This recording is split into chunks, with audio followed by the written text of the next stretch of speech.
Я не знаю, что для вас Санкт-Петербург, но для меня Питер – это не только «Зенит-арена», это не только разводные мосты и не только ежегодное празднование алых парусов. Для меня Питер – это место, где находится самый крупный в России производитель маломерных судов. Имя ему Нордсильвер, и на данный момент он выпускает более 700 корпусов в год.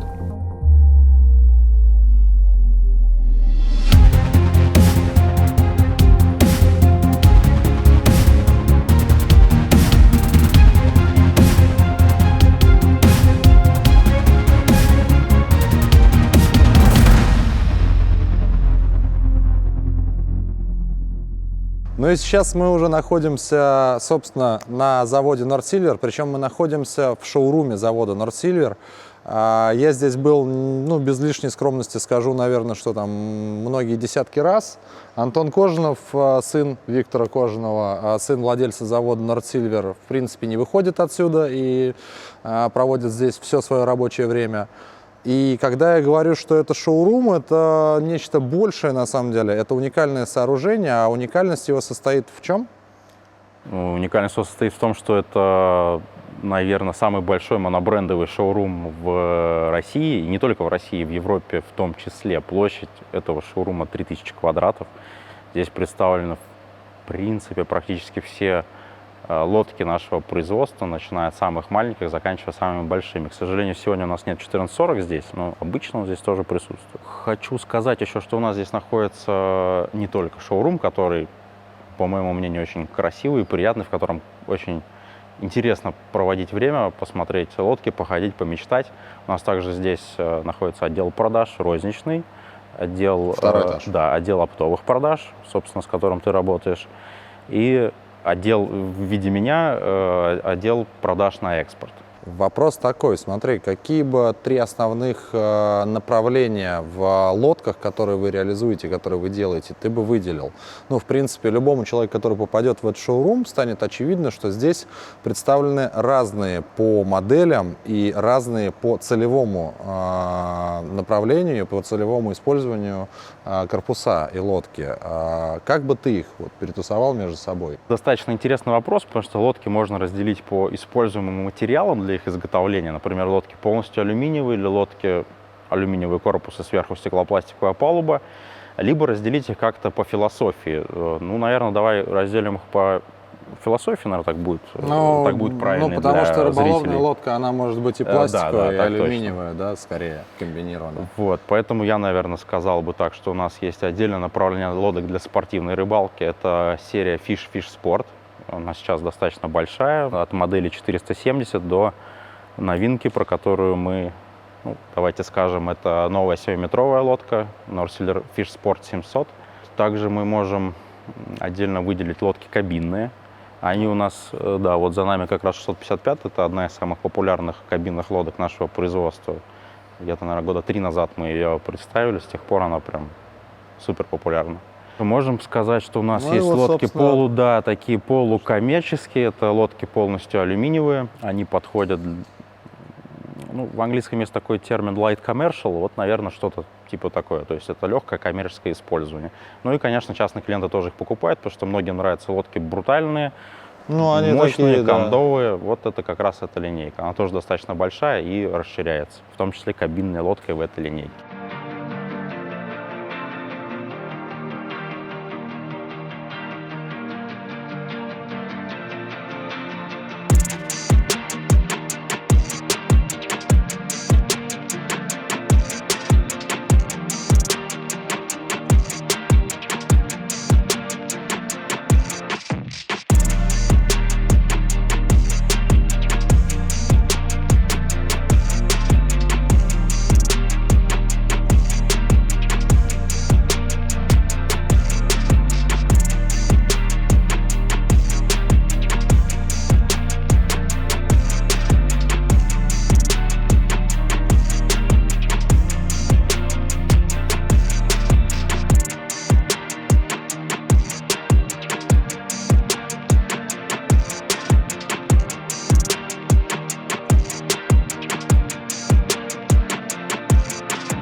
рост рынка был довольно существенный. То есть мы ежегодно, начиная с 2000 года, ну, росли, наверное, процентов, не знаю, 30, 40, может быть, 50.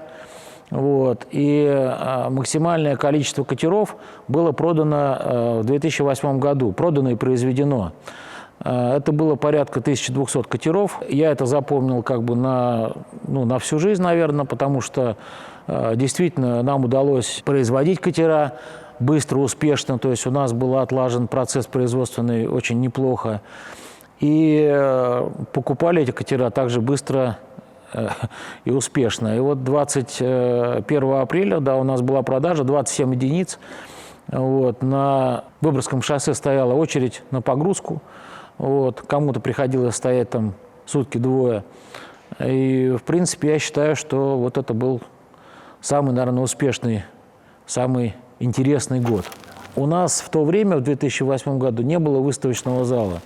То есть стояло здание небольшое, 600 квадратных метров, где мы не могли показать все то, что мы делали. То есть когда приходили люди посмотреть лодку вживую, приходилось везти в цех, приходилось что-то объяснять на пальцах, показывать картинки, фотографии. Я понял, что это как бы неудобно. И я решил, что поскольку можно сделать передышку в производстве, есть смысл построить хороший выставочный зал. Вот. И вот то, где мы сейчас находимся, да, это то, что было придумано тогда, в 2009 году.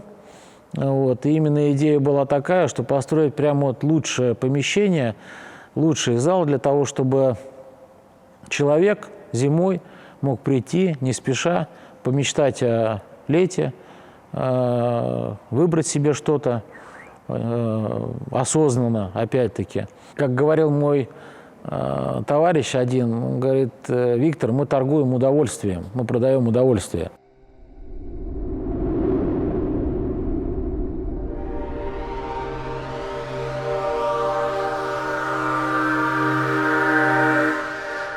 Подобно любой реке, которая начинается с устья, лодки начинаются с алюминия, с материала. Мы находимся в раскроечном цеху. Здесь очень обширный склад алюминия. Здесь лежит, по моим прикидкам, очень-очень много тонн, там десятки тонн алюминия листового, который используется для производства лодок Нордсильвер. Диапазон толщин, который используется для лодок Нордсильвер, от 2 до 10 миллиметров.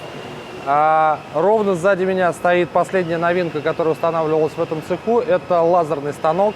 Я помню то время, когда ровно на его месте стоял плазменный станок. Плазменный станок морально устарел, и его заменили на другой плазменный станок, который сейчас находится слева от меня.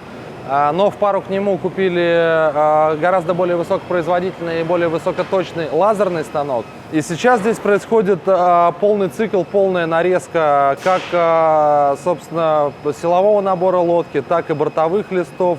Здесь нарезаются днищевые листы, здесь нарезается абсолютно все на вот этих двух станках, которые мы сейчас покажем. Также здесь находится гибка, также здесь находится производство топливных баков, и также здесь находится нарезка фанеры под, собственно, настилы лодок. Пойдемте пройдем полностью по цеху, посмотрим, что здесь происходит, поговорим с людьми и покажем все максимально подробно, максимально честно. И прямо за мной сейчас находится станок плазменной резки. Его отличительные особенности – это очень большой габаритные размеры стола. Позволяет нарезать детали до 10 метров в длину. И в данный момент на производстве Нордсильвер он используется для нарезки таких элементов, как днищевые листы, бортовые листы и любые объемные такие габаритные детали для лодок. Станок достаточно современный, ему всего лишь 2,5 года, и он пришел вот на смену как раз предыдущему плазменному станку, который стоял в той части. А в той части сейчас стоит, соответственно, лазерный станок, к которому мы перейдем чуть позже. По сути, все лодочные производства, которые так или иначе в России занимаются производством лодок, обладают примерно вот таким оборудованием, то есть это плазменная резка. Оборудованием таким, как лазерный станок, к которому мы перейдем позже, по сути, не обладает никто, насколько мне известно, поэтому пойдемте посмотрим туда, потому что вот это настоящее и прошлое, а вон там скорее будущее.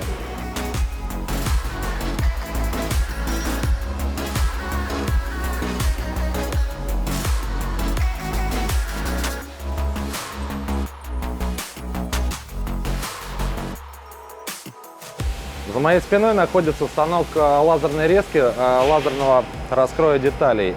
Его отличительная особенность, он имеет два подвижных стола, верхний и нижний. Вот на данном моменте видно, что на верхнем столе вырезаны детали, и рабочие начнут их разбирать. А в это же самое время на нижнем столе происходит резка деталей как раз. Для чего это сделано? Станок режет очень быстро, и для более высокой производительности как раз имеется два вот этих подвижных стола, которые сменяют друг друга. На выходе мы имеем вот, примерно вот такие детали. Это готовое изделие для сборки катера.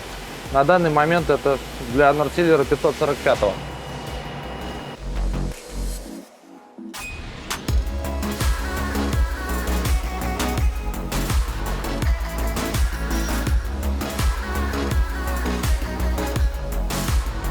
От огромных днищевых и бортовых листов до вот таких вот деталей вырезает этот станок. Это все высокоточно, это все качественно. Как мы видим, здесь совершенно разная толщина. То есть вот это, например, десятка, здесь пятерка, тройка, двойка. Ну, то есть совершенно разный материал. Все имеет маркировку для того, чтобы при сборке никакая деталь не потерялась и не ушла на другую лодку. Все это маркируется, и все это делает вот этот лазерный станок. В общем, вот такие детали. По-моему, здорово.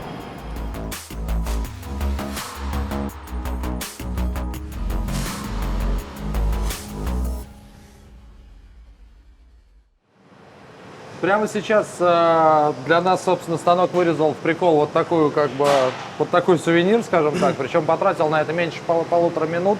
У меня просто не хватит квалификации грамотно рассказать про этот станок, поэтому попросим Алексея. Алексей, приветствую. Расскажи, пожалуйста, про станок, что вы здесь делаете, какими, ну, там, основными характеристиками он обладает, какие металлы режет и с какой скоростью. Ну и вообще, в принципе, что это такое? Ну, должность моего оператора заключается в том, что мне попадают из конструкторского бюро чертежи на определенный конкретный катер, ну, естественно, заявки. Далее, через программное обеспечение я программирую, как будет резать станок, на каком листе он будет резаться и характеристики самого листа. Это ширина, длина и его толщина.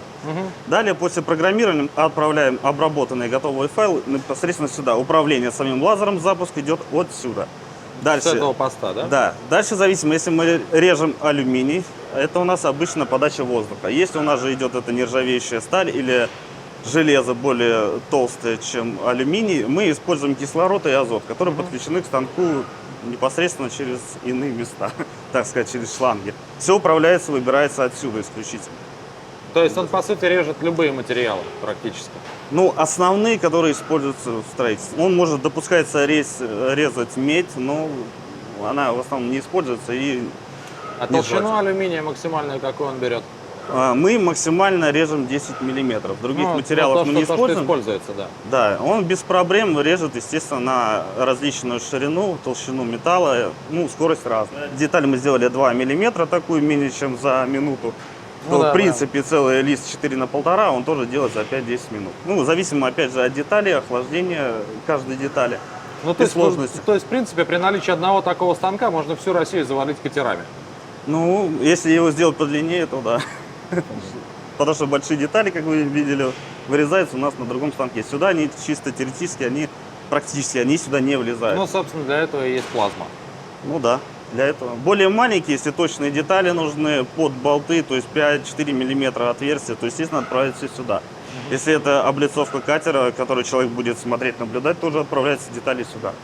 Потому что более красиво и эффектно. Доступно, понятно и здорово. Спасибо.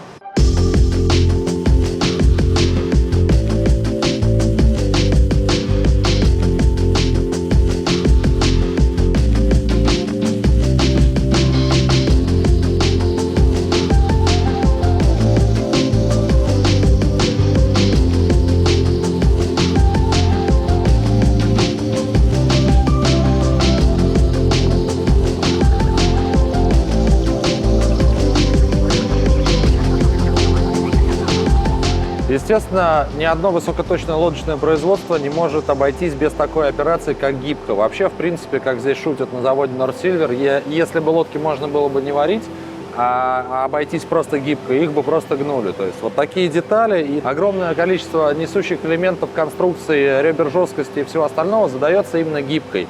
За эту операцию на заводе Нордсильвер отвечает вот этот итальянский гидравлический пресс с нагрузочным значением максимальным в 150 тонн. Отличительной особенностью данного станка является, что он имеет пятикоординатную систему, что позволяет добиваться максимально точных результатов при изготовлении сложных деталей. И также имеет изменяемый угол верхнего плансона, их также называют ножами, что позволяет на одной детали задать совершенно разный угол на начале детали и на конце детали.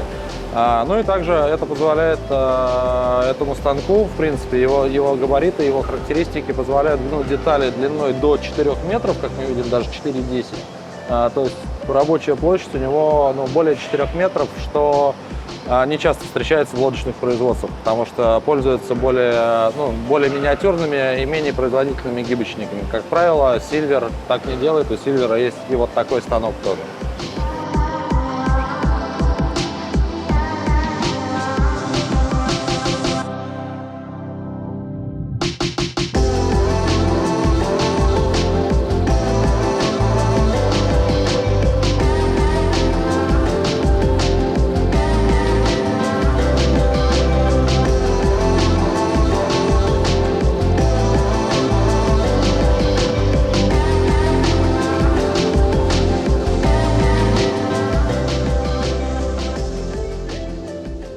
Предметом особой гордости завода Нордсильвер является собственное производство, проектирование и изготовление, соответственно, топливных баков, что дает некие гарантии безопасности на воде.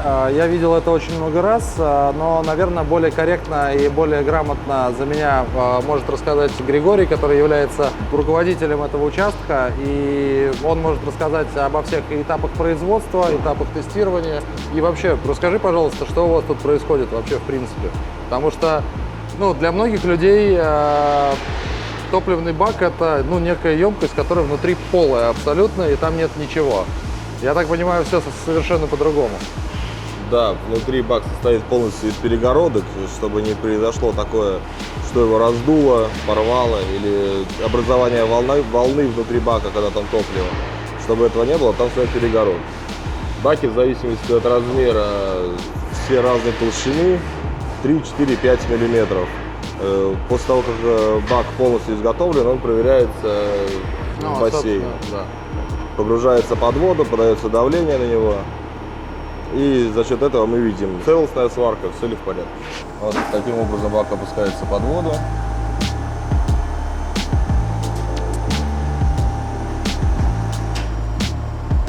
В принципе, сейчас он погруженный, он же с воздухом сейчас? Нет, он сейчас пустой. Вот мы подаем на него давление. Вот сзади тонометр. Сделаем давление 30 килопаскалей. То есть, по сути, такой визуальный контроль. Мы видим, что нигде не идут пузыри. И да, если вдруг что-то с ним не то пойдут пузыри. И либо если где-то шов перегрет или недогретый, он лопнет. Бывало такое, что баки уходят в брак? Иногда бывает. Больше в плане закручивания фланца, потому что это резьба. И как ни крути, где-то, может быть, не дожало, где-то пережало. А в качестве сварки, у меня такого никогда не было. Ни разу я не видел. И он какое-то время должен отстояться сейчас? В районе 15 минут, как правило, он находится под давлением. На предмет того, вдруг в резинке какой-то брак в уплотнительный. И, соответственно, за это время, если это будет, ее порвет или она выйдет просто из строя и начнет пузыриться.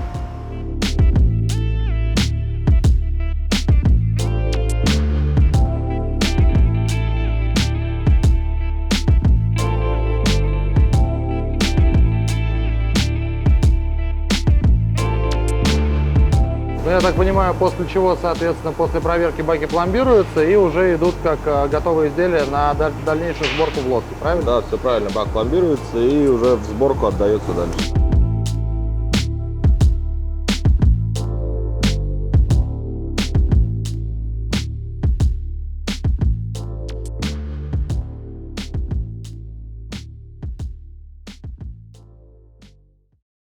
Сейчас мы находимся на втором раскроечном участке. Первый участок мы вам показали, и это плазма и лазер. Здесь раскрой совершенно иного характера. Это раскрой фанеры. Фанера используется в лодках North Silver. Ее становится в лодках все меньше и меньше, но она, тем не менее, используется, потому что в некоторых моментах она незаменима. Также на этом участке нарезаются и другие материалы, такие как, например, я видел, по-моему, и фторопласт, и арголит. Более как-то качественно, более квалифицированно об этом расскажет Антон, который является мастером этого участка. И вообще давно работаешь здесь? Ну, непосредственно на заводе более 10 лет, на данном участке более 2 лет. Чем занимается участок и что здесь происходит? Значит, участок занимается распилом ламинированной фанеры для изготовления настилов, резкой фрезеровкой пластика, полиамидов, поликарбоната. В том числе резину мы режем для изготовления фланцев и других композитных материалов. Вот. Ты непосредственно являешься оператором этого станка, я так понимаю? Да, я являюсь оператором станка и составляю программы для резки, Тогда фрезеровки. пойдем покажешь внутри, как это выглядит. Да, конечно, И пойдем. снимем, как работает станок.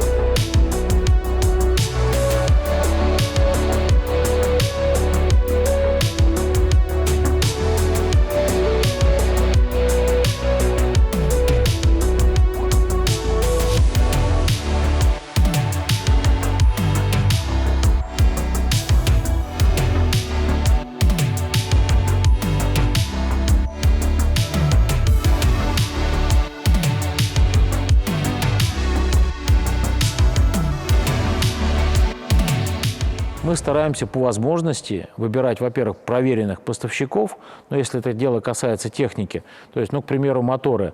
Мы работаем с моторами Mercury, ну, наверное, 20 лет.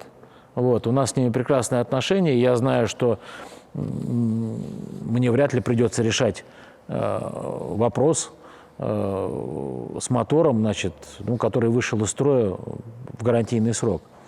Значит, то же самое, если мы берем поставщиков там, алюминия, краски, еще что-то, безусловно, мы всегда, ну, во-первых, проверяем технический состав, то есть в сопроводительных документах. Во-вторых, мы тестируем. То есть если это резина, то мы ее можем там оставить в емкости там, с бензином, к примеру. Если это пена, то тоже мы ее тестируем. В России комплектующих на лодке нет практически никаких. То есть есть несколько организаций. Ну, вот, например, есть такая фирма «Техномарин». Они действительно стремятся делать хорошие комплектующие, вот, хорошего качества, и мы с ними сотрудничаем, как бы с большим уважением к ним отношусь. А в России практически нет ничего. То есть тот же ковролин для лодок мы вынуждены покупать в Америке. Мало того, когда мы его привозим сюда, платим, ну, начиная от пожарного сертификата, там, таможенные пошлины, доставки, прочее, значит, всего-всего. Последний раз был очень смешной случай. У нас на таможне раскатывали рулоны и проверяли длину. То есть, когда американцы продают ковролин,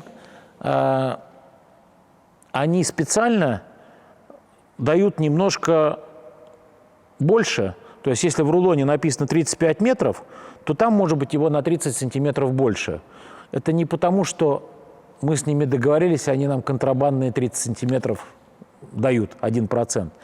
А потому что ковролин, если размотать 35 метров, его можно вытянуть, ну, плюс-минус, и для того, чтобы их не заподозрили, что они, ну, как это, львам мясо не докладывают, да, тиграм, да, значит, они дают, ну, чуть-чуть больше, вот. И у нас груз стоял месяц на таможне, они весь контейнер разматывали, конкретно посчитали, что мы 15 метров или сколько-то, ну, это очень незначительную часть, не заплатили пошлину, опять-таки копеечная, Вот. Был составлен административный протокол, отрезали от какого-то куска у нас эти 15 метров, вот, мы их таможили, оформляли по новой, и я на таможне никак не мог объяснить, что вместо того, чтобы нам как-то помогать, они мешают. Вот. И, к сожалению, эта ситуация повсеместная, она бесит, и иногда бесит настолько, что, ну, в принципе, думаешь, ну, зачем я этим занимаюсь.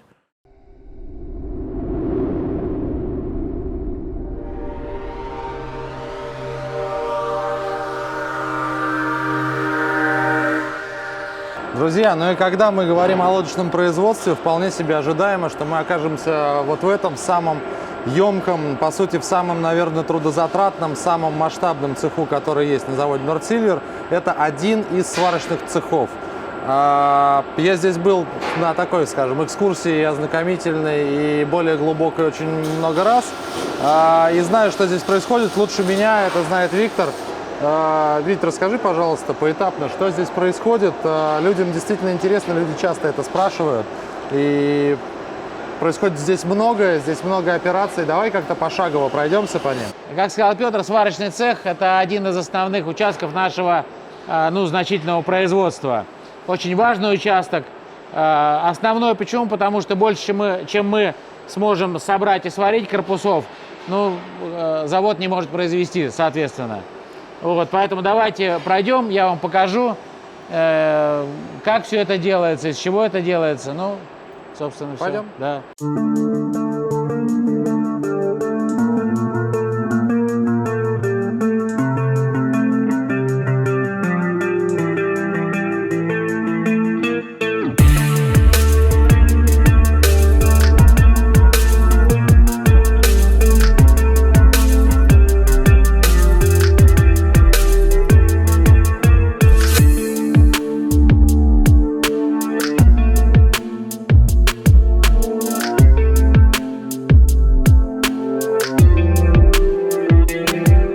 Собственно, в самом начале пути мы видим, что здесь на стапеле стоит будущая лодка.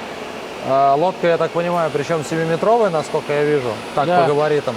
Рядом стоит силовой набор, и рядом вообще все так удачно расположено. Расскажи об вот этом начальном, пожалуйста, этапе пути поподробнее. Вообще интересно то, что мы собираем лодку при помощи большого количества профилей, которые являются уникальными, то есть вы их не найдете ни в каких каталогах. Эти профиля придумывали наши конструкторы, потом чертили, потом мы заказывали мастер-модель, заказывали эти профиля. Здесь вы видите профиль скуловой, он имеет паз для днищевого листа, паз для портового листа. Здесь профиль килевой, соответственно, куда вставляются днищевые листы. Это профиль стрингерный, омегаобразный. Вообще в конструкции лодки используется порядка 8-9 уникальных профилей. Это будет и планшерный профиль, и рундучный профиль разного сечения. Мы используем, можно сказать, модульный метод постройки корпусов. Что это значит? Вот здесь вы видите днищевые наборы собранные. Вы видите, что рядом находится силовой набор, который будет впоследствии установлен в этот корпус. Здесь вы видите конструкция, которая будет установлена на носовую часть лодки, рундуки.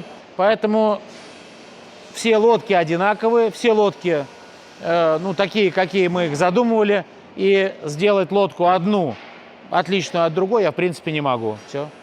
То есть вот это силовой набор от этой лодки. Да. Это силовой... носовая секция от нее же. Так точно, это носовая секция от нее.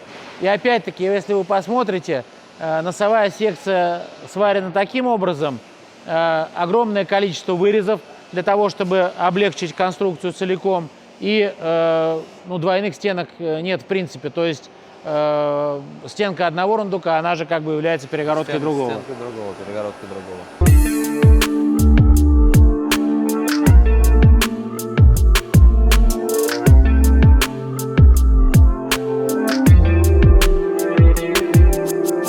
Ну, я так понимаю, мы сейчас находимся в самом начале. такого сварочного пути, скажем так, корпусов. И, насколько я понимаю, нам посчастливилось достать два одинаковых корпуса в совершенно разной степени готовности. Расскажи, что мы видим здесь и здесь. Да, совершенно верно. На сварочный участок поступают детали, полностью подготовленные для сварки и сборки. И, соответственно, здесь можно увидеть лодки в разной степени готовности. 766 корпус. Вот здесь только начинается процесс сварки и сборки. Значит, на этом стапеле корпус уже ждет, я смотрю, установку кабины. Значит, очень важно, чтобы было все ровно. Ровный пол, ровный стапель. Тогда вы получите ровную лодку. Расскажи, в принципе, обывателю просто непонятно. Я бы там лет 5 назад тоже сказал, что мне, например, непонятно. Лодка имеет, я так понимаю, килевой профиль, скуловой профиль и, соответственно, ну, планшерный профиль, если лодка с планшерем, да? Как эта конструкция собирается воедино? Ну, давай покажу. Вот отдельно, например, возьмем, чтобы было понятно. Вот деталь, которая пришла из заготовительного участка. Она вырезана на лазере, она промаркирована. Здесь написано номер модели. Она прошла гибочник. Да, она прошла участок заготовки, гибочный пресс. И, соответственно, в таком виде поступила на сборку. То есть эту деталь уже не надо дополнительно подготавливать, подрезать. То есть ее просто нужно установить, приварить и, собственно, все.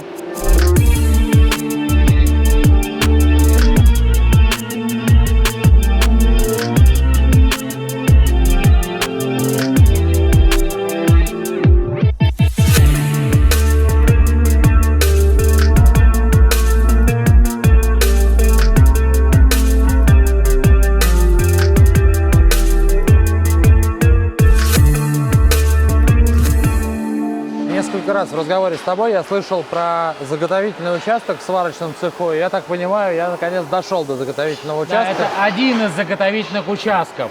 Здесь я могу предположить, что находятся части фиш-платформ от лодок серии Фиш-Спорт. 585-я. Да, очевидно, вот да. это. 500, 585-я. да, 585-я, да, это самая наша популярная лодка, самая распространенная. Поэтому здесь вы видите, что детали, пришедшие из участка лазерной резки и гибки, собираются в конструкцию, которая, соответственно, потом пойдет на сборочный стапель. Ну, то есть здесь не только 585-я, здесь я вижу по маркировкам, например, вот это вот какой-то элемент 545-го, вон там стопка Да. лежит 615-го. Да, конечно, И здесь- это просто заготовительный участок, здесь на разные модели по чертежам изготавливаются как бы комплектующие для лодки. Ну, то есть то, что мы видели, нарезается на лазере, аккумулируется здесь. Частично здесь, да. Сортируется и уже собирается готовый Да, карго. да, Оно все готовится стать лодкой. да, да. Я понял. Потом, соответственно, нужно будет только собрать в одно изделие и все.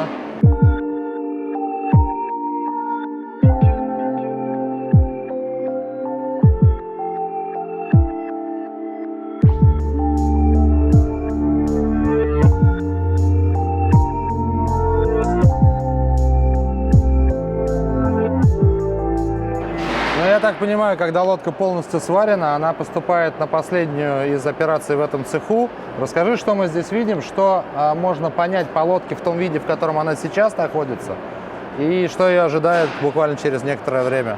Да, совершенно верно. Как бы эта лодка полностью готова по сварке.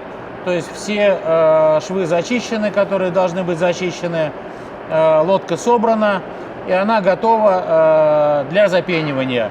Значит, если вы видите, в носу лежат гофры подготовленные, которые будут проложены в пене для того, чтобы удобно было прокладывать электрику и различную проводку.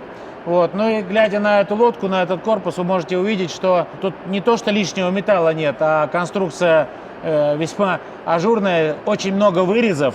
Дело в том, что мы можем себе позволить делать эти вырезы для того, чтобы облегчить конструкцию целиком, потому что имеем скоростное раскроечное оборудование, как лазер. Не имея такого оборудования, конечно, какой-то там фрезой, ну, это сделать весьма затруднительно. Ну, просто долго. Долго, да, долго и дорого. Здесь, если вы посмотрите, неизбыточных толщин, металл используется тот, который должен использоваться, толщины, размеры химсостав, лодка готова к запениванию.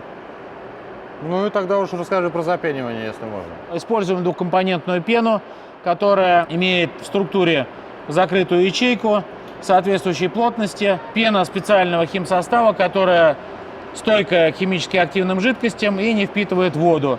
То есть вы будете уверены, что если на новой лодке пены 100 килограмм, то и на лодке после эксплуатации в ней будет тоже 100 килограмм, а не плюс вода, которая туда может поступить. Вот, собственно, и все.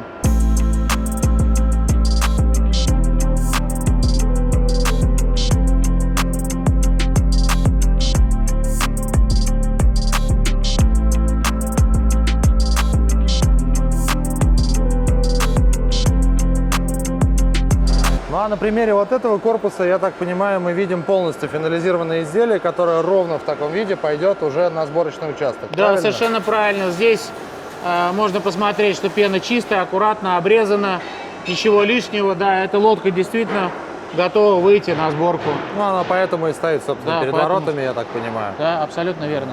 При разработке новых моделей лодок для спортивной рыбалки перед нами встал вопрос выбора планширного профиля для таких лодок.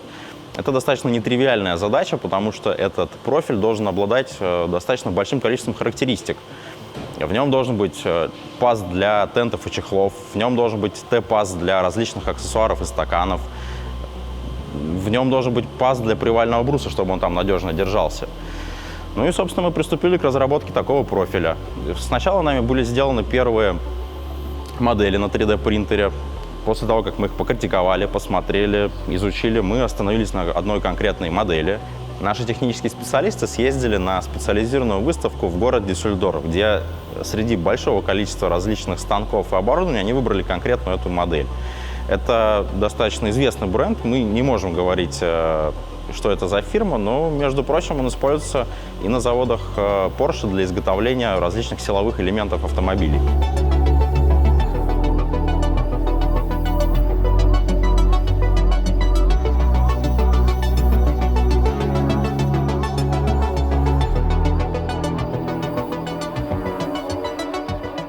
Использование экструдированного планширного профиля – это наша уникальная особенность. Никто больше в странах СНГ такой профиль не применяет. Обычно это делается из нескольких частей.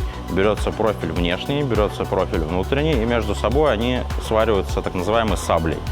Вот все эти части, они состоят из разных сплавов алюминия. В связи с этим возникает риск возникновения межщелевой коррозии. Мы от этого риска избавлены, потому что это у нас вот такой профиль. Что это дает помимо отсутствия межщелевой коррозии? Безусловно, это эстетичнее. Наверное, вы все видели, как выглядят наши планширя, как выглядят наши лодки. Это технологичнее, это функциональнее.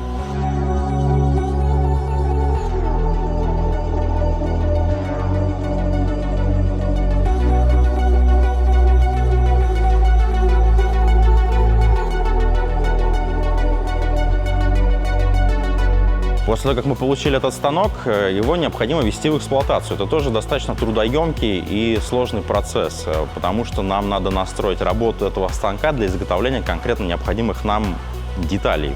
В данном случае это планширный профиль. Специалист из Германии приезжал к нам несколько раз, чтобы помочь нам с этим справиться. Ну и, как вы видите, мы с этим справились успешно и уже несколько лет применяем планширный профиль на наших лодках.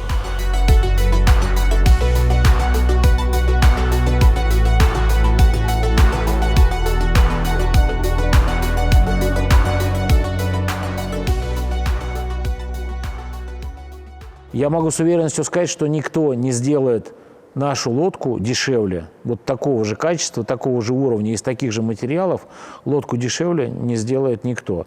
Почему? Потому что мы покупаем комплектующие только у производителей, мы покупаем их по ценам минимально возможным. Значит, ну вот, чтобы понятно было, когда мы начали ставить на наши лодки стекла TaylorMade, мы первые в России начали ставить лодки Taylor, стекла Taylor. Производитель этот, это топовый производитель в мире, опять-таки в Америке находится. Вот. Ну вот для начала разговора я у них купил 40-футовый контейнер стекол. просто чтобы они со мной нормально разговаривали, как бы, и мы у них купили 40-футовый контейнер, и поскольку я понимал, что, зная количество лодок, которые делают в Америке, ну, там тысячи и тысячи, да, и звонить или там писать и просить сделать под нашу лодку там 10 стекол, но смысла никакого нет. Поэтому мы, во-первых, делали лодку под их стекло. То есть сначала мы выбрали в каталоге стекло, которое нам наиболее подходит. Вот, и мы сделали лодку под их стекло, а потом мы этих стекол купили, ну не помню, штук 150 или 200. Вот. Ну и также касается со всеми остальными поставщиками. То есть я лично, ну, знаком, не могу сказать, что дружу, но у меня очень добрые отношения там с итальянцами, которые нам поставляют рулевые управления, там Ультрафлекс. Вот. У меня нормальные отношения с производителем, который поставляет там замки, перка лучшие. То есть мы стараемся как бы контактировать, ну, даже на уровне, так сказать, личном. Вот. И у нас интернет-магазин есть, который продает комплектующие. Ну и вы сами понимаете, что если кто-то покупает комплектующие у нас, вряд ли он может сделать лодку дешевле, чем мы.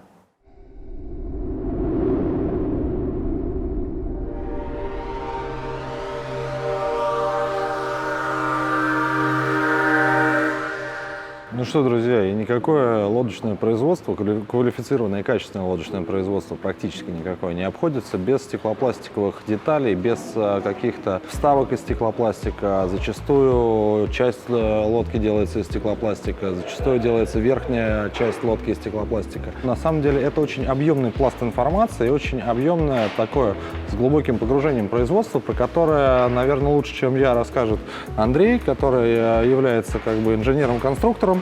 Ну, для начала, конечно, дизайн возникает какой-то.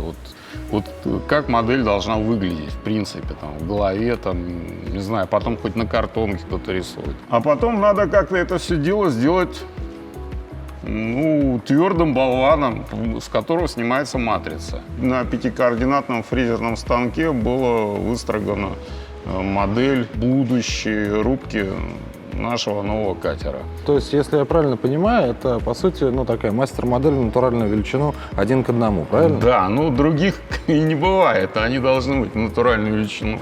Вот. Ну, в данном случае она почти 8 метров в длину и 2,80 в ширину, примерно вот такая. Вот. И достаточно высокая, то есть такой вот болван сделать, ну, условно говоря, в городе можно только в одном месте, а в стране, наверное, в 2. Только в Петербурге и Подмосковье, все. Давайте посмотрим, что здесь происходит, потому что снятие, собственно, матрицы, ну, то есть изготовление болвана и далее снятие с него матрицы, это только самое-самое начало. Это даже не полшага к готовому изделию, это только, в принципе, такие подготовительные работы для того, чтобы сделать изделие. Расскажешь? Да, конечно.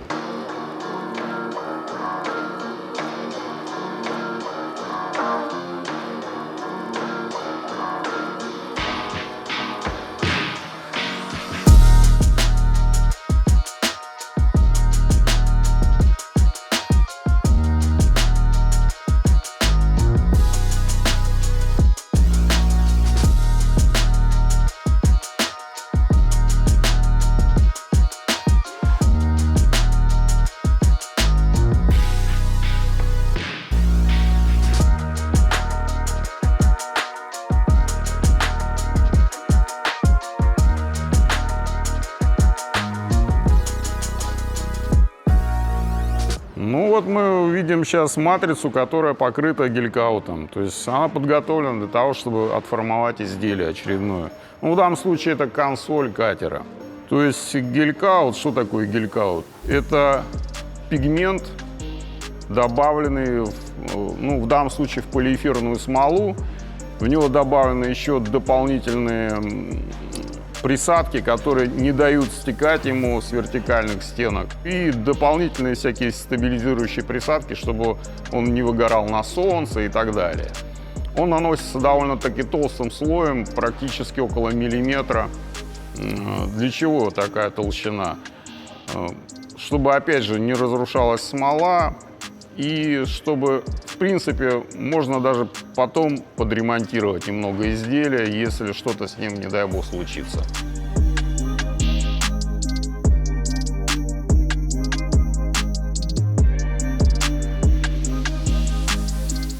Ну вот мы вот как раз перешли к интересному процессу, это как раз формовка изделия, так называемая.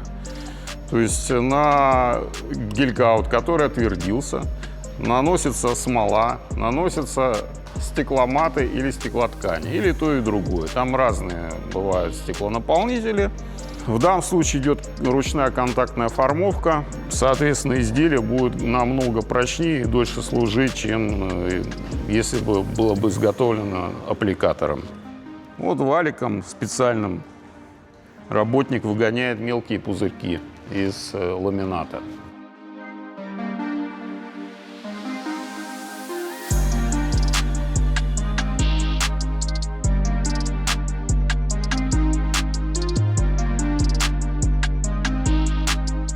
Ну, мы вот сейчас видим изделие, которое отформовано в матрице. Сейчас вот идет процесс очень интересный и главный, процесс съема.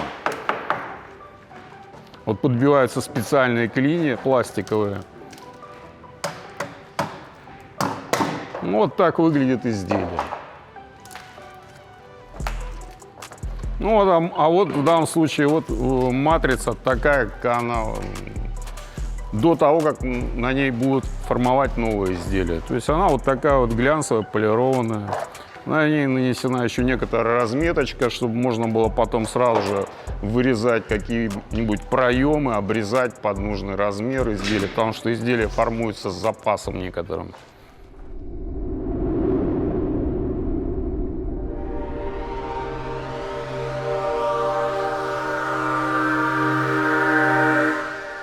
Вопрос, который был бы закономерен, например, для любых европейских крупных производств. А где же цех деревообработки? Когда я говорю деревообработка, я вкладываю в это понятие не раскрой фанеры, который используется повсеместно во всех лодках, а полноценный, вот такой маленький, уютный цех деревообработки, который на заводе Норсильвер тоже есть. Для большинства обывателей, для нас, для рыбаков, например, встанет закономерный вопрос, зачем деревообработка? Мы не видели в лодках Сильвер дерева, но мало кто из вас видел модели 940 и 1440, соответственно. Наличие этого цеха на заводе Норсильвер продиктовано именно этими моделями. Дмитрий расскажет нам о том, что они здесь производят, что они здесь делают, и поведает, какие породы древесины используются и какие детали изготавливаются. Я так понимаю, вы же начальник этого участка, правильно? Да нет, мы все втроем. У вас тут демократия? Демократия. Класс. Начальник у нас другой. Ну, расскажите, пожалуйста, Да. что у вас тут происходит? Здесь работают 3 столяра. Мы до этого имели дело с яхтами, с лодками, поэтому имеем представление, как должен выглядеть на яхте интерьер, какой дизайн, более современный, более классический. Как правильно сказали, 1440, 940, в основном 1440 модель, которая отделывается деревянными элементами. Это идет обшивка фанерная, плюс обустройство кают-компании, ходового мостика. Ну, все зависит от заказчика. Делаем из дуба, делаем из красного дерева. Даже был вариант в палисандре. Я так понимаю, работаете в основном, я смотрю, ну, это такой небольшой импровизированный склад, я так понимаю, в основном массив, правильно? Массив и фанера, да.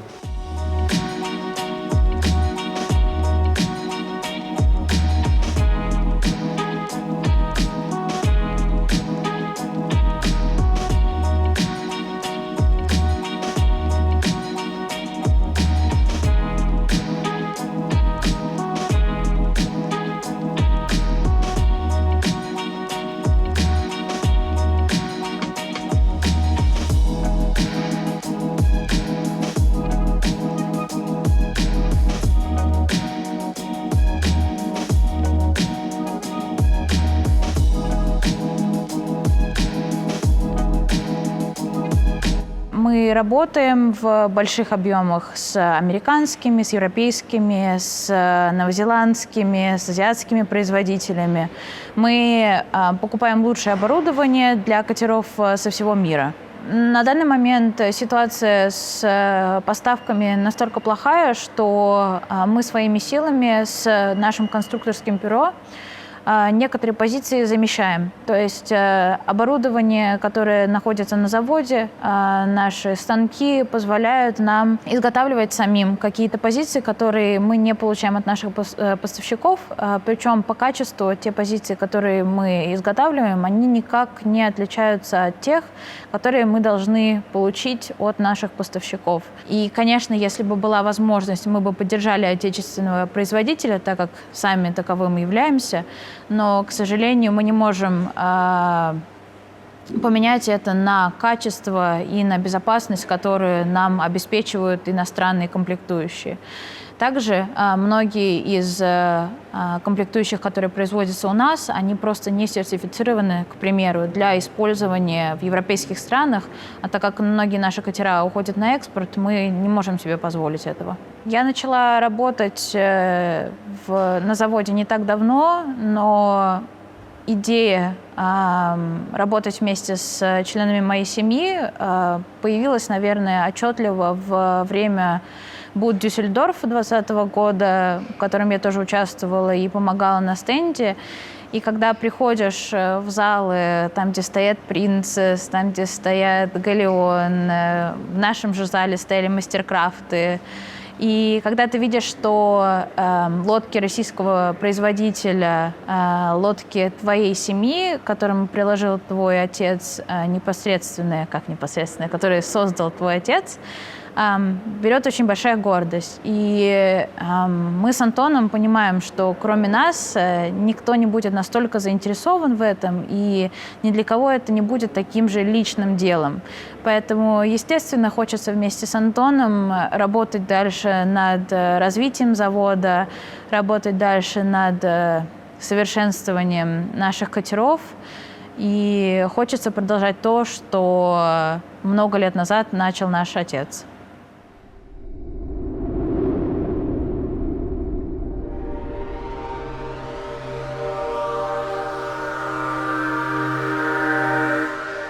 Друзья, целый день, второй уже день съемочный, мы ходим по заводу и показываем вам разные цеха. Я взаимодействую с начальниками участка, мы показываем вам куски алюминия, куски фанеры, куски ковролина, куски стеклопластика.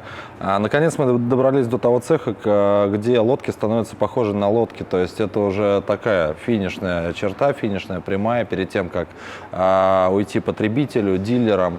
Это сборочный цех финальный, я так понимаю, и лучше этого человека никто не расскажет о его работе, о его функционале и об этапах сборки лодки, именно сборки, чем Иван, потому что никто иной, как Иван, является начальником сборочного цеха, вот этого и, я так понимаю, второго. Добрый день.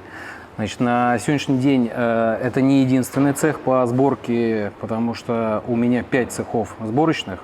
Также я являюсь начальником фрезерного участка и столярной мастерской. Непосредственно здесь, да, действительно происходит сборка катеров в том финальном виде, как мы их видим вот в шоуруме. Катера поступают сюда от сварочного цеха. Мы их готовим к покраске. На территории имеется 2 покрасочные камеры. Дальше мы передаем их в покраску, их выкрашивают в тот цвет, в который заказал заказчик, передают дальше непосредственно в сборку. Значит, на сборке происходит монтаж настилов, которые мы уже сегодня видели, да, на фрезерном участке. Минимальная какая-то подгонка, потому что все это высокоточное оборудование делает. Позволяет избежать всей этой подгонки. Соответственно, сборщик у нас собирает такой большой и красивый конструктор.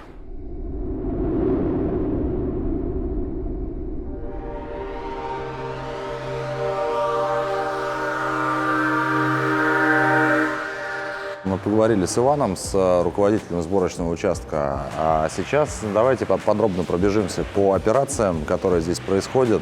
Сюда заходят лодки сразу после сварки и запенки, а выходят отсюда уже готовые изделия, которые помещаются либо в шоурум, либо уезжают, соответственно, дилерам, либо отдаются непосредственно клиентам. Итак, я взял, в принципе, 3 корпуса, да, которые находятся в разной степени своей готовности. Вот в таком виде корпус приходит сюда со сварочного цеха, со сварочного поста. Корпус полностью запенен, вся пена лишняя, которая выступает и которая будет мешать при монтаже, она срезана, лодка полностью подготовлена для дальнейших операций. Дальнейшие операции, первое, что с ней произойдет, все глянцевые алюминиевые поверхности будут замонтированы, все, что красится, туда будет нанесена шагрень для лучшей адгезии, для того, чтобы краска не отлипала, для того, чтобы она держалась долго на корпусах и лодки имели там внешний вид более презентабельный. Все поверхности будут замонтированы, и лодка отправится в покрасочную камеру, которая также находится здесь, вот в той части цеха. Вот. А выйдет она оттуда уже вот в таком виде. То есть мы видим полностью открашенную лодку, у нее открашен борт, у нее открашен планшерь, открашены все рундуки. Вот. Все поверхности, которые должны быть покрашены, они готовы, и полностью лодка подготовлена для дальнейшей сборки. Дальнейшая сборка – это вот он, один из следующих этапов. Это установка напольных покрытий. На этом этапе приходят готовые детали. Здесь они клеятся и устанавливаются уже непосредственно на лодку. Вот. Следующим этапом будет установка всех фальш-панелей, всех переборок, перегородок и всего остального. Все, что состоит из фанеры и все, что устанавливается также полностью здесь. Остается установка подгонка консолей, установка всей фурнитуры, ручки, утки, рымы, ну то есть абсолютно все, что устанавливается поверх либо в какие-то полости, устанавливается также здесь. И остается, по сути, мебелировка. Вот на эту лодку сейчас прикинуты консоли. Вот. Причем стоит акцентировать внимание, что это новая лодка, которую еще никто в природе не видел. Это 700-я новая лодка. Это самая большая в линейке Фишспорт. На нее сейчас прикинуты консоли. Дальше установится, соответственно, остекление. Вот. И дальше все эти поверхности зашьются и начнется мебелировка лодки. В принципе, имеет смысл, наверное, показать подготовленные лодки к покрасу, сам покрас и мебелировку в дальнейшем.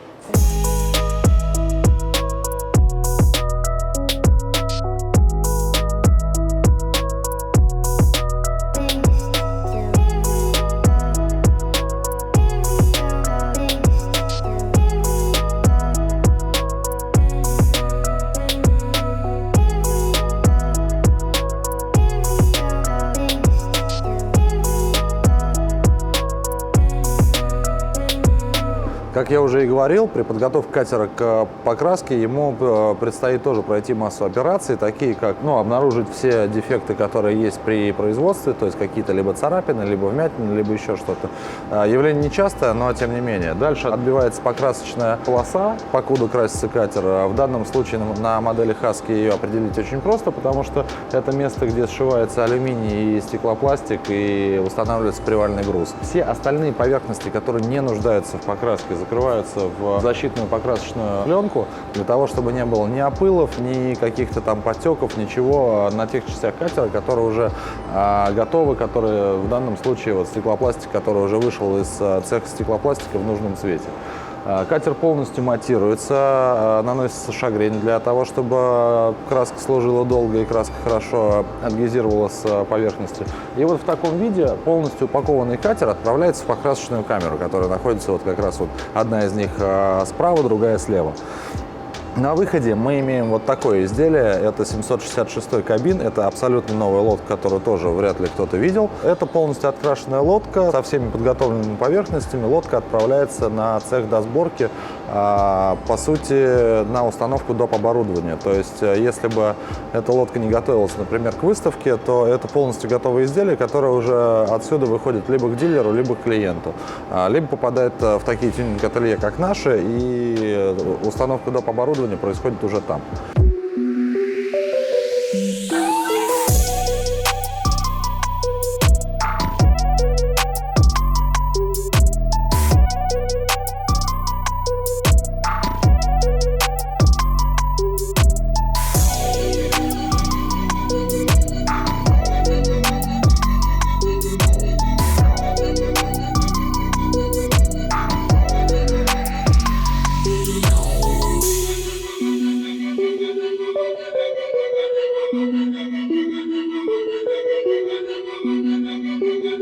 Ну, собственно, показав вам все этапы сборки лодки, на выходе мы имеем вот такое изделие. Это полностью готовый корпус. Лодка отшагренена, собственно, замотирована, покрашена. Установлены все напольные покрытия, установлены все переборки, установлены все фальшпанели.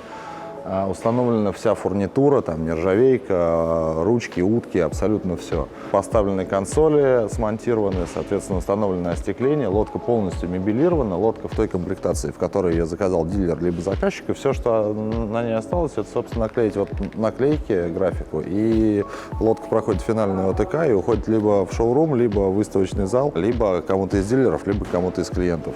Полностью готовая лодка. Как уже Иван сказал, выходит отсюда через, ну вот конкретно вот эта модель, это 545, насколько я понимаю, он выходит отсюда от 6 до там, 8-10 рабочих дней.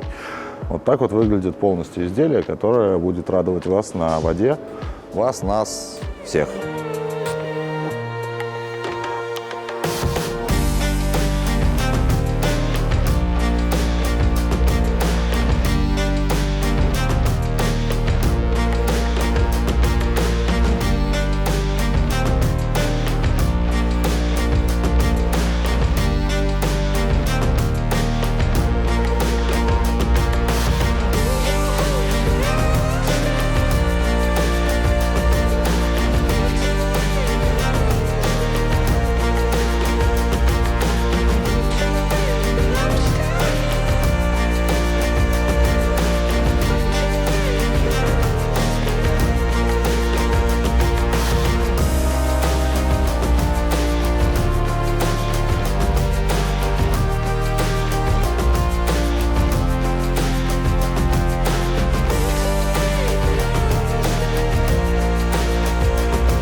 Слушай, ну мы прошли все этапы производства, провели достаточно времени здесь, но так и не добрались до того, что меня, в принципе, волнует, когда говоришь о лодках, тем более о лодках крупных, о лодках красивых.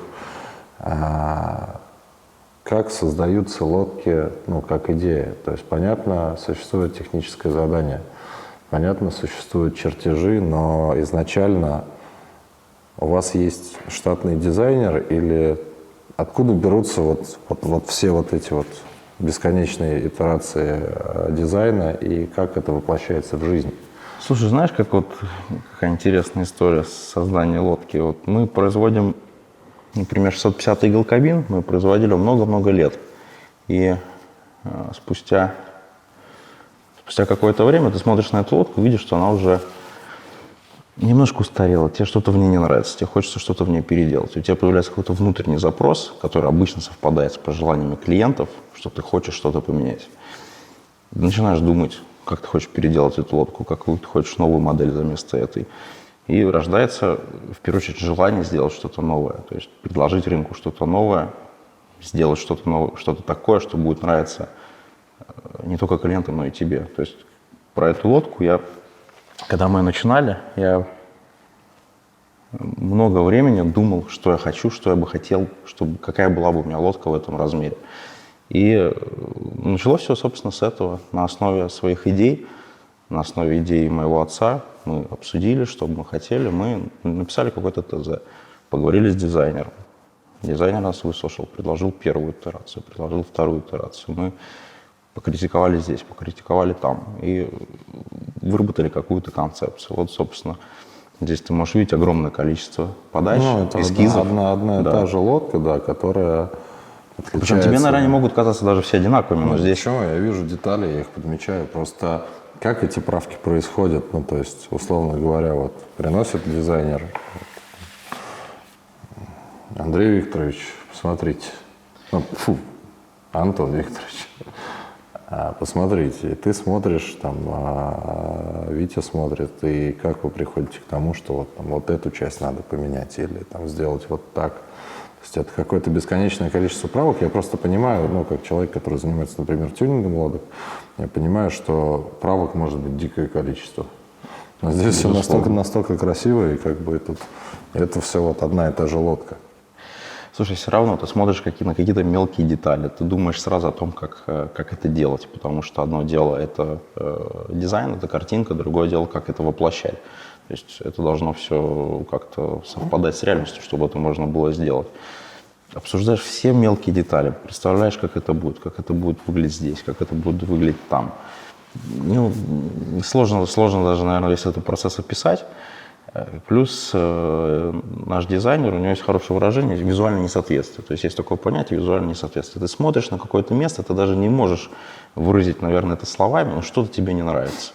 И вот потихоньку, через множество подач, через множество эскизов мы выбираем какой-то концепт, который всех устраивает, и потом уже инженеры начинают с этим работать. А инженеры, в свою очередь, тоже скажут, что это нам принесли, и зато невозможно сделать настоящую лодку. То опять все переделывается, опять что-то меняется. То есть это такой очень длительный, сложный процесс.